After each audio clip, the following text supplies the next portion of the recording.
Hello and welcome to the Empower Couples podcast, where here you get modern, non-boring relationship advice for you and your partner to communicate like pros, fight smarter, and stay on the same team no matter the challenge that you face. I am one of your hosts, Aaron Freeman. And I'm Jocelyn Freeman, but you all just know us as the Freemans. And this episode is about the harm of hijacking the conversation to air out your own frustrations. And when you hear the word hijacking, maybe you thought of your favorite movie where they take over a bus or a plane.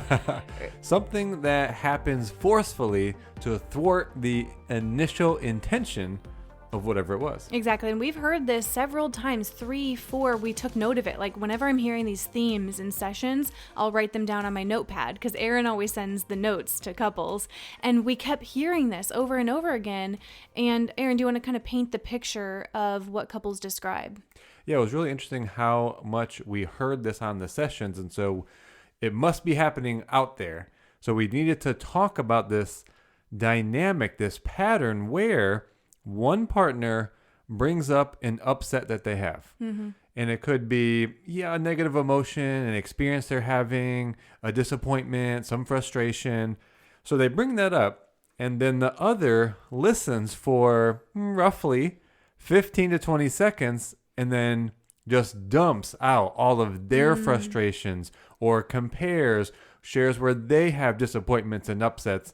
And all of a sudden, this causes the original partner, which we'll hear in this episode called the speaker, they feel hijacked. They feel this is unfair. It's almost selfish that I brought this up and now you're taking over the conversation and making it all about you. Yeah, when we heard this on the session, I got to be honest with the ladies out there. I think about 75% of the times we heard this dynamic, it was the male expressing this, saying, I feel like whenever I go to bring something up, which you say you want me to express more, but then you use that as an opportunity to then share all of your frustrations. So it didn't get to be about me because it now became about you.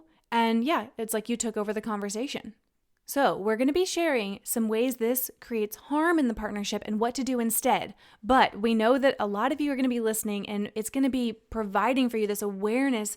Man, I could really get better. I could be showing up better in my partnership. I could be listening better. I could be a better communicator. And many of you haven't actually heard that we have something called the Communication Mastery Bundle. So imagine having lifetime access to log in at your own time whenever you're available, even if that's on the go while driving or doing errands and chores, and you can be listening and improving your communication with the most important exercises, tools, and skills that couples need to communicate better. And you can do this even as an individual. So we are providing for you a coupon code. Get ready, because you're going to want to use this right now. It is 50 bundle, all together, 50, and then the word bundle, all lowercase. And you can use that coupon code to get $50 off. The URL is onlinecouplesworkshops.com/communication bundle. And that's also going to be in the show notes. So make sure you go and take advantage of that popular bundle for couples. Absolutely. And so let's dive in a little bit more about the harm that this causes. So when this dynamic is happening for the speaker, it's a problem because it really took vulnerability for the partner to even bring up the upset that they had. It could be something they were dealing with, something that's uncomfortable, something that they have been kind of holding back. And so it does take even courage to be that vulnerable with your partner, and all of a sudden it's taken over. And so it really makes you much less willing to be vulnerable, to bring up things later in the future, because why would I do that? I opened myself up and it just got hijacked. I don't feel heard. I don't feel validated. And so it starts to diminish the overall communication in your relationship. So this is the first big harm about this. That's a great way of describing it. And I'd also add too that if I'm going to be vulnerable and then you come back to me with all the things I'm doing wrong and making it about you, it will make me feel like it's not safe to be vulnerable and to open up. And so then in the future, I could be more apprehensive. Ooh, being vulnerable is a no-go, because it's going to now turn into something. It's going to become about you. So in a way, it creates the opposite environment that you really want as a couple when it comes to sharing needs and wants with each other. So let's talk a little bit about the listener's perspective here. And so not you, the listener to the episode, but put yourself in the role of the listener right now. Why does this happen? Well, probably because you have not been being proactive or assertive enough yourself, and you have some upsets. You have some frustrations. You have things you've been holding back. And now all of a sudden, there's a glimpse that this is now your shot. It's your opportunity. This is when I can bring it up. And then you just dump it all out there.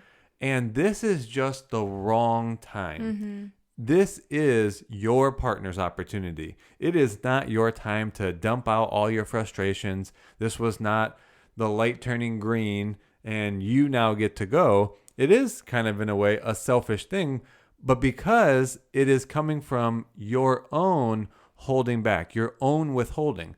So it really isn't fair for you to take over this opportunity. We're going to give you a couple of things to do.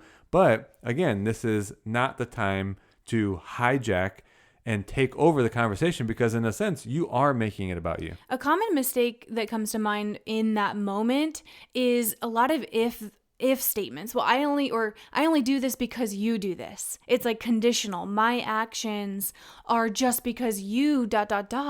So it becomes a place where neither of you are taking responsibility, and instead you are putting it on the other person. Well, I only do that because of this, this, and this. And oh, well, how about you? And I think it even brings up the whole dynamic of keeping score.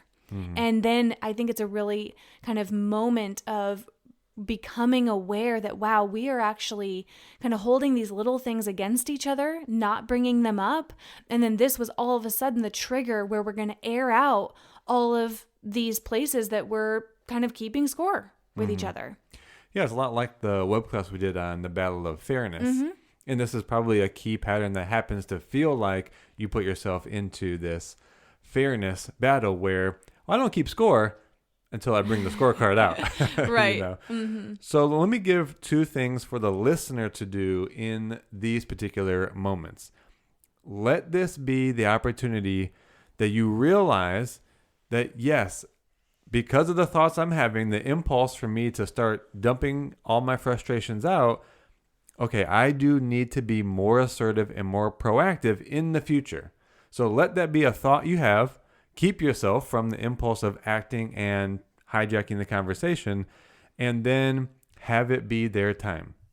And then as you go out through your days and weeks, just start to look for, okay, where do I need to be more expressive about the things going on for me, or making requests, whatever that might be. Now, it's also a possibility that during this conversation specifically, you realize now that there are things unsaid. This does happen. It wasn't like you were intentionally walking around, or that you thought to yourself, man, I really wish I could get some of these things out with my partner. You realize from them sharing something that, oh my gosh, there are things for me that I haven't been bringing up. However, again, not your time. So ask them after they've had the opportunity to express, and ideally you hear them, you understand them, you don't hijack it, and then ask, can I share something that I realized?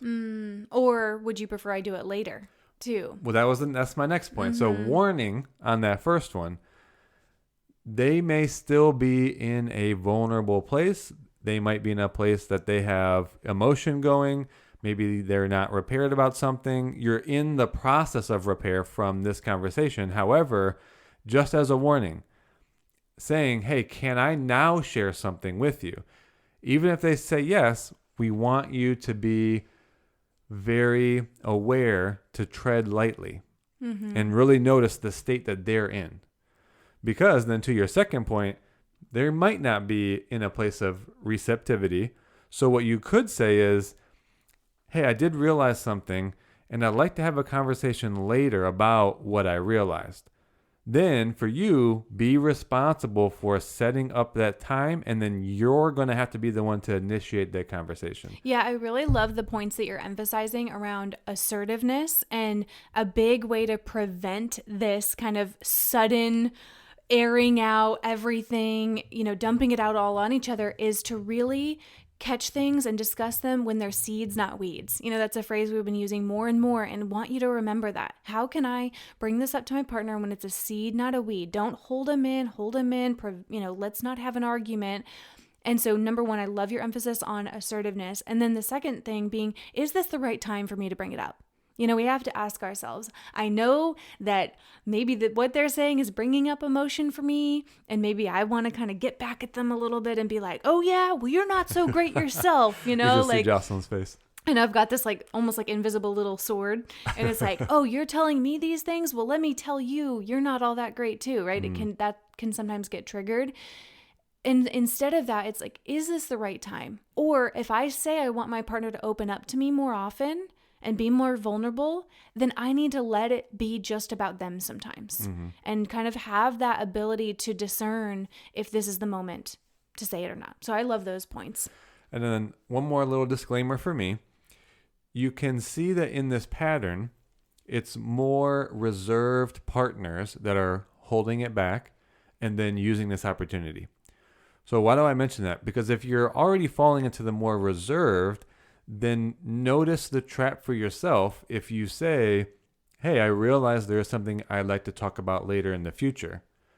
Now, again, you being more reserved, you're going to have to be more assertive to actually initiate the conversation later that you're requesting to have. You cannot leave that on your partner to bring back up. I mean, just notice that, because you're like, oh, I have something I want to share later. Okay, but if you're a reserved partner and you let that go and go, you're going to have resentment building up, because then you'll do the same thing later. What will you do? Hijack the conversation and say, well, you never came back. Remember how I told you I had something I wanted to share? You never came back to me. And then notice how you hijack it again. Again, because you're not stepping up on being more proactive in your communication or assertive.